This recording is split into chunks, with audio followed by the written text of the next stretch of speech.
ใช่เป็นบ่ขึ้นต้นตันด้วย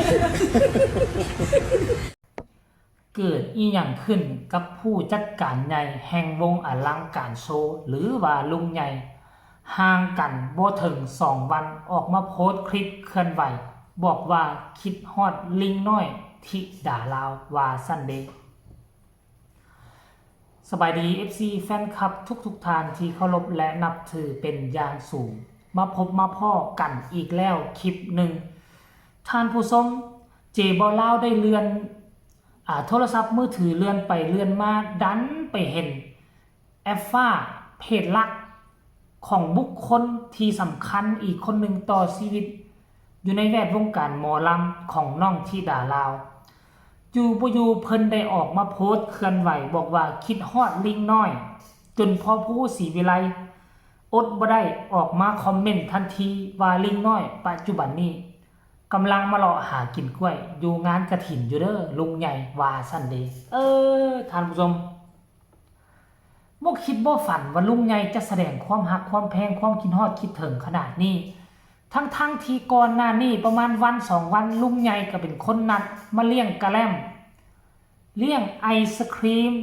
หลานสาวคนสวยหลานสาวคนงามที่มาจากฝากฝั่งประเทศลาวท่านผู้ชม FC แฟนคลับแล้วมันเกิดอีกอย่างขึ้นห่างกันเพียงแต่วัน2 วันสิมาคิดฮอดกันไว้ปานนั้นพุ่นติท่านผู้ชมหลายคนก็จะสงสัยหลายคนก็จะคิดแบบนี้แต่พวกเจ้าฮู้บ่ถ้าพวกเจ้าได้ลงไหลไผจักคนหนึ่งแล้วพวกเจ้าก็จะมีอาการคือกันกับลุงใหญ่แน่นอนซึ่งเจบ่าวลาวก็เคยลงไหลเคยเป็น FC ของอุ้งอิงเพชรบ้านแพงมาคือกัน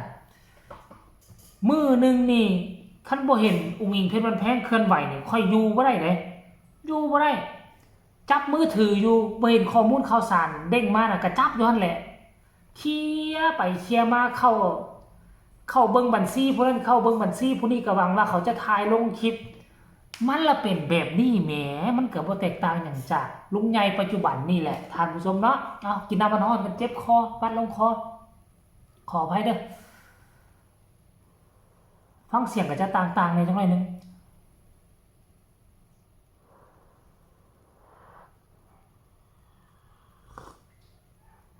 มอสบายปานใดก็อยากเฮ็ดคลิปเฮ็ดข่าวให้บรรดา FC แฟนคลับได้เห็นการเคลื่อนไหวเกี่ยวกับน้องธิดาลาวซั่นนะ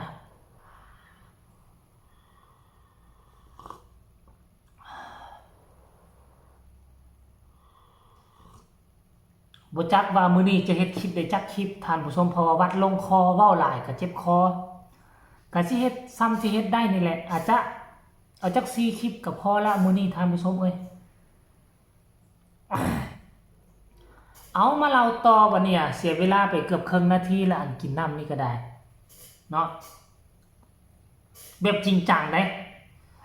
จริงจังเลยแหละ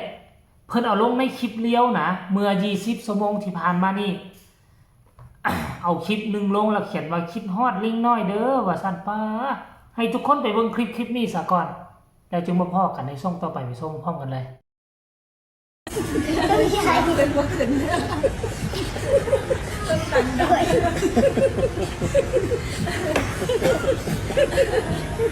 ปั๊บไว้ได้หล่อเลียนเด็กหน่อยทำไมเอาปล่อยเป็นหลอกให้ผมชีวิตคนก็มือแต่เราจะดเห็นบ่ทุกคนเป็นคลิปที่ตอนลุงใหญ่เนาะเชิญน้องธิดาลาวไปกินกะแลมเพิ่นเลี้ยงกะแลมธิดาลาวเมื่อวัน2 วันก่อนหน้านี้แล้วเพิ่นก็แซวหลานสาวธิดาลาวว่าห้องเพลงนั้นนั่นนี่หันหน้านั้นนี่แหละว่าซั่นเด้ธิดาลาวก็บอกว่าห้วยมาแกล้งเด็กน้อยมาบุลี่เด็กน้อยนี่บาปได้บ่ดีเด้เดี๋ยวสิฟ้องเดี๋ยวสิปรับใหม่ลุงใหญ่เด้แจ้งความปรับใหม่ได้ว่าซั่นเด้ท่านผู้ชมอันนี้คือเรื่องความฮักความแพงเรื่องความสนุกสนานละวางหลานลุงคู่นี่บ่คิดบ่ฝันว่าลุงใหญ่จะติดอกติดใจเนาะจะคิดฮอดคิดถึงกันขนาดนี้เพียงแต่วัน2 วันแต่ว่าน้องธิดาลาวก็หัวแอ๊กอยู่ในคลิปนี้ก็น้องธิดาลาวเป็นคนหัวง่ายเป็นคนหัวไวเป็นคนหัวง่ายเป็นคนมีอารมณ์ขัน คนโศกคนเศร้าได้มาอยู่กับน้องธิดาลาวกะจะกลายเป็นคนล่าเริงทันทีทันใดท่านผู้ชม FC แฟนคลับหลังจากลุงใหญ่โพสต์ปุ๊บ พอผู้ศิวิไลก็มาคอมเมนต์ทันทีเลยว่าลิงน้อยมาหากินกล้วยกองกระถินทางชัยภูมิอยู่ครับว่าซั่นเด้ FC ธิดาลาวพี่น้องชาวลาวบอกว่าลิงน้อยไปใส่คือคิดฮอดผู้ต่อมาบอกว่าลุงใหญ่ใจดี FC จำปาซักเด้ออ้ายป้า FC จำปาซักก็ทักทายหาลุงใหญ่แล้วเนี่ย FC น้องธิดาลาวครับผมมาเสนอตัวมาอันนี้เป็นของลุงใหญ่เด้ FC แฟนคลับทางลาวก็ไปคอมเมนต์หลายอยู่ได้ดูอย่างไรก็รักธิดาลาวว่าซั่น เอาแหละโทรศัพท์ค่อยกับข้างละวันนี้ทุกคน iPhone 12 ข้างพอได้เป็นให้กันแน่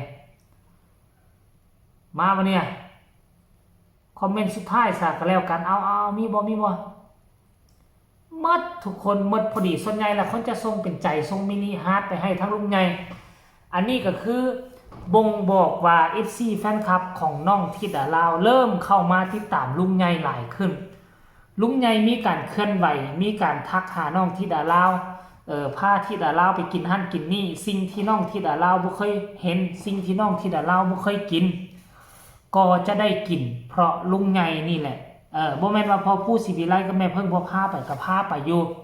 แต่ว่าอาหารการกินอยู่ทั้งเมืองฟ้าเมืองไทยมีเป็นพันอย่างพอผู้ศิวิไลกับแม่เพิ่งก็บ่สามารถพาลูกไปกินหมดทุกสิ่งทุกอย่างได้ก็ต้องอาศัยคนฮักคนแพงผู้รักผู้ใหญ่ FC แฟนคลับที่จะสนับสนุนพาน้องธิดาลาวไปกินไปเลาะซิมเนาะอันนี้คือบรรยากาศและก็เหตุการณ์ล่าสุดเกี่ยวกับผู้ซัพพอร์ตรายใหญ่อีกผู้หนึ่งที่มีต่อน้องธิดาลาวเนาะเอาความหักความแพงมาฝากมาต้อนเพิ่นเป็นถึงผู้จัดการวงหมอลำผู้จัดการบ่ธรรมดาผู้จัดการใหญ่อำนาจสูงสุดแต่เพิ่นก็ยังลดฐานะมาเว้ามาว่ามาเทคแคร์มาดูแลน้องธิดาลาวอันนี้ก็ย้อนเป็นบุญวาสนาที่ข้าเจ้าได้สะสมมานำกันตั้งแต่ชาติปางก่อนมันจึงก่อให้เกิดมีวันนี้ขึ้นมาขอแสดงความดีใจกับน้องธิดาลาวก็แล้วกันขอให้ลุงใหญ่ดังๆปังๆงานไหลมาเทมาในวงอลังการโชว์และวงเสียงวิหกแล้วก็อย่าลืมน้องธิดาลาวหับเซิร์นน้องไปขึ้นเวทีใหญ่อีกจักครั้งนึงแน่เอาคลิปนี้ก็ขอฝากฝังเอาไว้ทั้งนี้แหละฝากทุกคนกดไลค์กดแชร์กดติดตามให้แน่เพื่อจะบ่พลาดในคลิปต่อไปที่สำคัญอย่ากดข้ามโฆษณาผู้ใดมีคำตำหนิติชมคำคิดคำเห็นคือแนวใดก็ส่งข่าวมาหาเจบ่ลาวได้ทางใต้คอมเมนต์สำหรับคลิปนี้ขอกล่าวคำว่าสบายดี